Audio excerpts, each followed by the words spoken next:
Hello, my dear students. Welcome to your new year. This is Mr. Hani, who's gonna teach you English A level this year with my dear friend Mr. Mark. So I hope you will enjoy your new lessons. And for now, let's start with our first unit. The first unit this year, our students, is titled as Read My Lips. In this unit, we are gonna to study some new adjectives which describe the one's character. And in this unit also we will have to discuss an idea which says that the shape of your lips may determine your personality or your character. So I hope you will enjoy your new unit with me. And for now, let's start with the first slide. Let's begin, my dear students, with the new words. The first adjective is generous, and I think generous, you all know that generous means the one who likes sharing his things with others. The second one is mean, and mean is the opposite of generous. It means the one who doesn't like spending his money. Bossy, it means the one who likes giving orders to others. Ambitious, the one who has an aim or a goal and he always works hard to achieve this goal. Secretive, and secretive means the one who saves your secrets.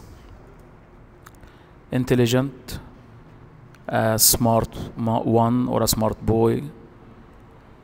Energetic, the person who is always active.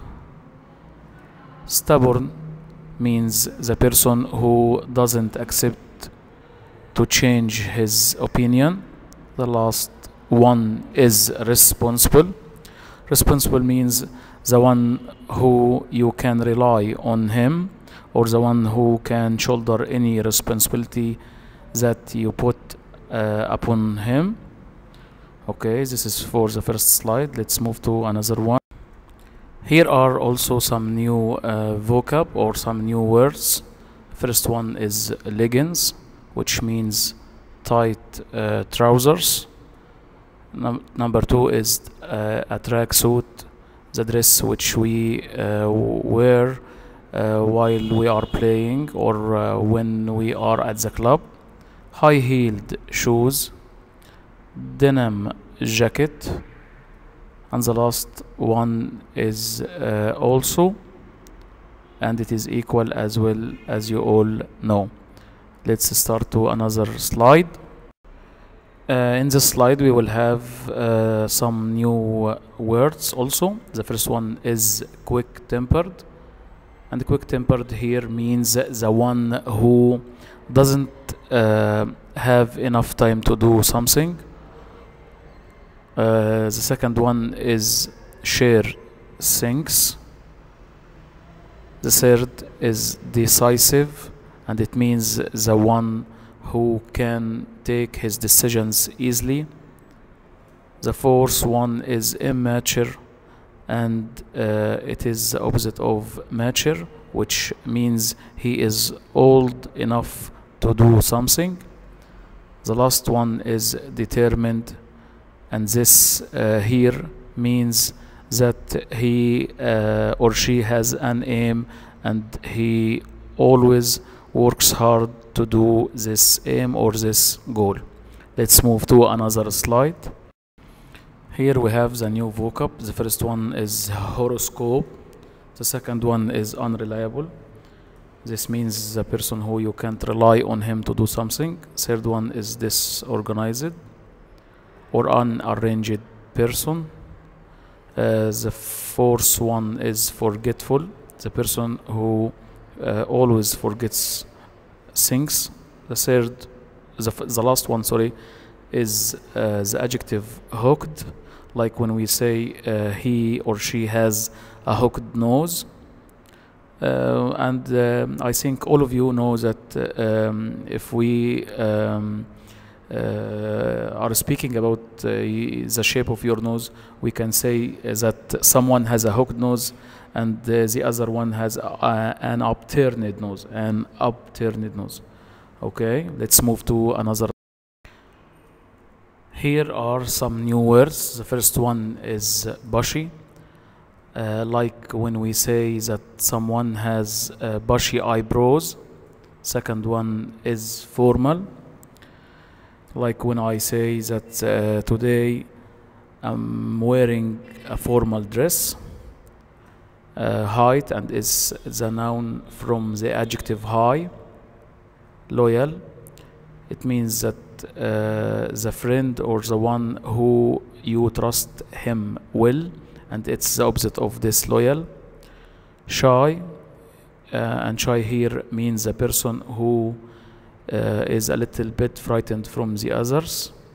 Silky, it's an adjective from the noun silk. Confident, neatly, polite, and it is an adjective which is the opposite of rude. The last one is sensitive. Let's move to another slide with some new other words. Let's continue in this slide some new other words. The first one is caring, and caring means a person who always cares about all what is around him. Imaginative, and I think all of you know that imaginative means the person who has wide imagination. Self-centered, if I say that this one is a self-centered person, this means that this person doesn't care of the feelings of the others, he only cares about himself. V-neck jumper, kind of clothes. Overall, also a kind of clothes like the mechanic wears in his garage, for example. Okay, let's move to another slide. Here we have in this slide, the first one is outgoing, and outgoing means the person who you can get along with him easily. Second one is slim, and all of you know that slim is the opposite of overweight. Aggressive, arrogant, it's the opposite of moderate. Forgetful, and I think we mentioned forgetful before, and also we mentioned mean before, it's the opposite of generous. Selfish, reserved, and this is a new vocab for you. Reserved means the one who doesn't like to show his feelings or his opinions to the others. The last one is oval face, and it's one of the shapes of your face. Okay, let's move to another slide. Here in the last slide of the vocab section, the first word here is dungarees, and that is a kind of clothes. The second one is cooperative. It means the person who likes sharing his work with the others. Rude, arrogant, waistcoat, easygoing, and it's an adjective to describe one's character. If someone is an easygoing man, it means that he likes laughing, likes making the others happy. Tend to, reserved, polo neck, and that's a kind of something we wear as our clothes. In this slide, my dear students, we will have to know some new expressions. The first one is in his early, mid, late 50s. And I want to tell you, my dear students, that this is another way to express the one's or a person's age. Suppose that we have a person who is 21 years old. Instead of saying that he is 21 years old, I can say that he is in his early 20s. But if he is 25 years old, I can say that he is in his mid-20s. But if he is 29 years old, I can say that he is in his late 20s. Okay, let's move to the second expression. The second expression is, why don't you try it or them on? And I think this expression we can hear when we are in a clothes shop and the shopkeeper wants us to try something to find out if this something is or if this something suits us or not. Okay, the third one is how does it look? And I think you all know that this question we use it when we want someone to describe something. The fourth one is a pair of shoes, boots, sandals, trainers. You all know that we use this expression a pair of when we want to change plural nouns into singular ones. The last one is all in all. This is the end of the slide, so let's move to another.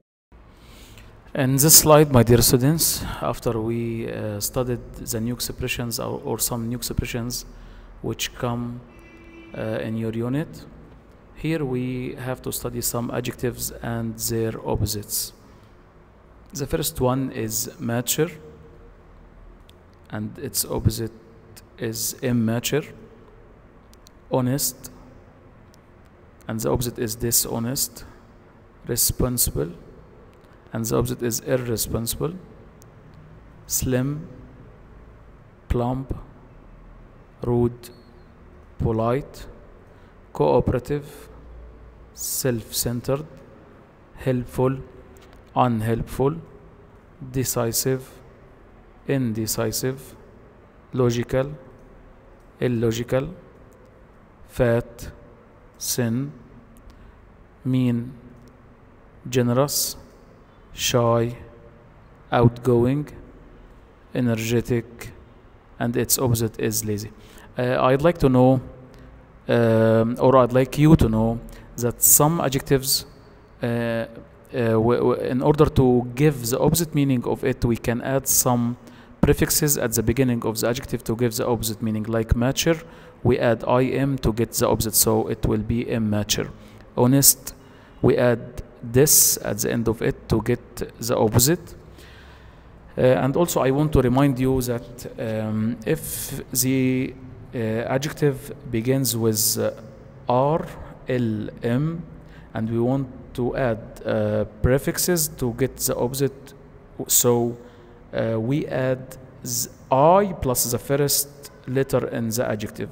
So as for mature, mature begins with the M letter. So if we want to get the opposite, we add IM, so it will be immature. As for responsible, it begins with R letter. So to get its opposite, we add IR, so the opposite will be irresponsible. This is an important part in our unit, and we use it to answer some exercises which are existed on your workbooks. Okay, let's move to another. In this slide, my dear students, we have to learn a grammar rule which comes in your unit. This grammar rule is titled as linking sentences with similar ideas. Linking sentences with similar ideas. So suppose we have two sentences. They are he is generous, full stop, he is loyal. These are two separate sentences, but if we want to join them into one sentence, we can say that he is generous and he is loyal. He is generous and he is loyal. But if we want to enhance our sentence more, we can add the word also or as well to the second sentence. Like when I say in the first example, which is written in front of you, he is generous and he is also loyal. But if we said it as he is generous and he is loyal, it's also a right one. Let's move to the second example. If we want to add as well to the second sentence, take care, my dear students, that we add as well at the end of the second sentence. We can't put as well in the middle of the second sentence. So the sentence will be as it is written in front of you. He is generous and he is loyal as well. He is generous and he is loyal as well. But if we want to put also, we can put also in the middle of the sentence. Okay, let's move to. In this slide, my dear students, we will have to learn how to join sentences with opposing ideas. It's the opposite of what we did in the previous slide. In the previous slide, we join sentences with similar ideas. So I'll ask you to consider that example. Tom is friendly, full stop, he is lazy. So here in this example, we have two sentences and we have two adjectives. One is positive and the other is negative. To join these sentences into one sentence, we can use a but, however, on the other hand, between the two sentences. So if you want to say the sentence with but, we can say Tom is friendly but he is lazy. Okay, take care, my dear students, that when we write but in the middle of the two sentences, we don't put full stop before but or put comma after but or something like that. As for however, the two sentences will be Tom is lazy, full stop, however, comma, Tom is friendly, full stop, however, comma, he is lazy. And if we want to use the expression on the other hand, we will write it as we wrote however before. So the sentence will be Tom is friendly, full stop, on the other hand, comma, he is lazy. Okay, I'd like you to remember something very important when using however or on the other hand. When we write however or on the other hand in the middle of the two sentences, we have to remember that we put full stop before however or on the other hand, and then we followed with a comma after the expression.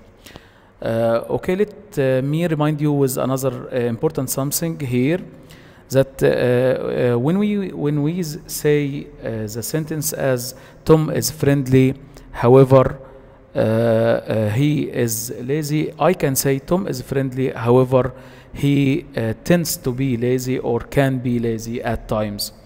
These ways are all possible and we can use them equally. Okay, let's read the example which is in front of you in the end of the slide. She is very quiet, however she tends to be impolite. She is very quiet, however she tends to be impolite. We can say it as she is very quiet, on the other hand she can be impolite. Okay, all these ways are correct ways. Okay, let's move to another slide. Here in this slide, we will have an example upon using the expression on the other hand. So let's read it together. Tom is friendly, on the other hand, he is mean. Tom is friendly, on the other hand, he is mean. We can say the sentence as Tom is friendly, on the other hand, he tends to be mean, or he can be mean. And also we can put instead of on the other hand the expression however, so the sentence will be Tom is friendly, full stop, however he tends to be mean or he can be mean at times. All as I mentioned before, all these expressions are right ones. Okay, let's move to the last slide in our first presentation. Here in the last slide, my dear students, we have a small grammar rule which is titled as compound nouns. To understand this grammar rule, consider this example which is written in front of you. It says that Pitt is a man with strong arms. We can write this sentence in another way, like when we say Pitt is a strong-armed man. Pitt is a strong-armed man. So I will let you to concentrate upon the two sentences which are written in front of you and try to find the differences in writing the first one and the second one. And I think all of you are intelligent and will determine well what we did for the first sentence to change it into the second one. So let's have some new sentences upon this grammar rule and try to make or try to answer them or try to write them in two different ways as we did in the first example. The second example is Jack is a boy with heavy blood. Jack is a boy with heavy blood. We can write it as Jack is a heavy-blooded boy. A heavy-blooded boy. The last one is Rita is an open-minded girl. Rita is an open-minded girl. We can, if we want to write this sentence using the word with, we can write it as Rita is a girl with an open mind. Rita is a girl with an open mind. Okay, this is the end of our first part in your first unit. Now we will end this presentation upon what we said, and let's move to the second part of the unit, which is the part of the grammar section. So thanks for listening. See you in the second part.